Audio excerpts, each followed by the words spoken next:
Baruch here with genConnect.com, and we're chatting with Corby Kummer, senior editor at The Atlantic. How are you, Corby? I'm great. How are you? Doing well, doing well. The Atlantic has been around for quite a few years and has really survived many of the challenges that have been facing the print industry. Where do you see journalism and the print industry going within the framework of the digital age? Well, it's 155 years, and thank you very much. And part of it is because the visionary ideas of our owner, David Bradley, our president, Justin Smith, and especially our editors, James Bennett, who oversees everything, he's the Grand Master, and Bob Cohn, editor of Digital. So digital was really crucial, and that was a decision that David Bradley, our owner, made a number of years ago before other print magazines were doing this and deciding we have to be digital first, this is where the future is. And so the future for us and the present is extremely carefully edited and fact-checked pieces in print that lead the conversation, that have mind-changing ideas. Of course, they're all being talked about at the Ideas Festival here, right, by many of the authors of those ideas, really provoke people into changing their minds about things, with brilliant force of thought, as well as, we hope, brilliant writing.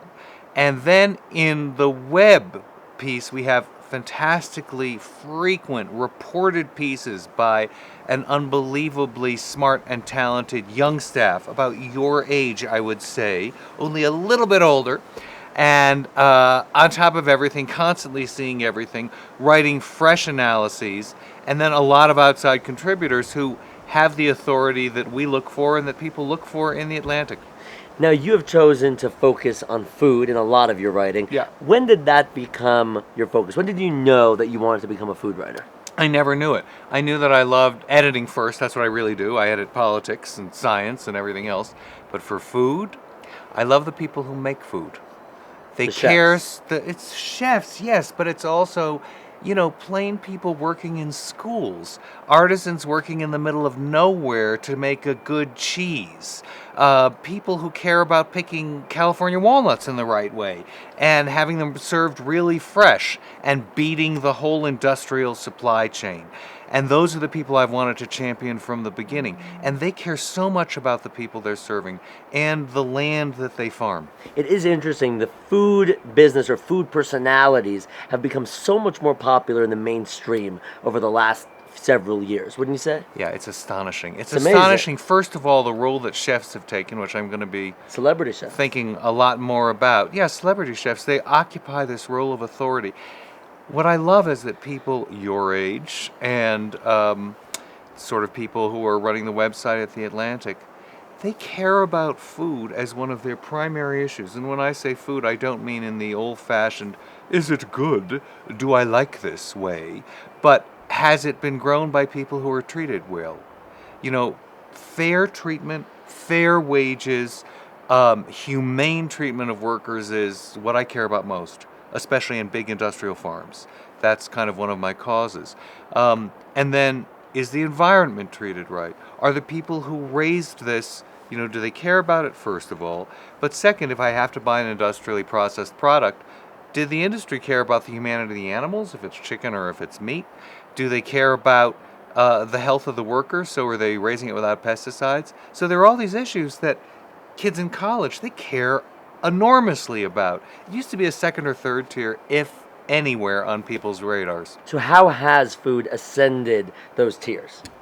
Why has it ascended those tiers? I was the first person to write about the slow food movement. I wrote a book in English that was the first that came out called The Pleasures of Slow Food, based on a piece in The Atlantic called Doing Good by Eating Well.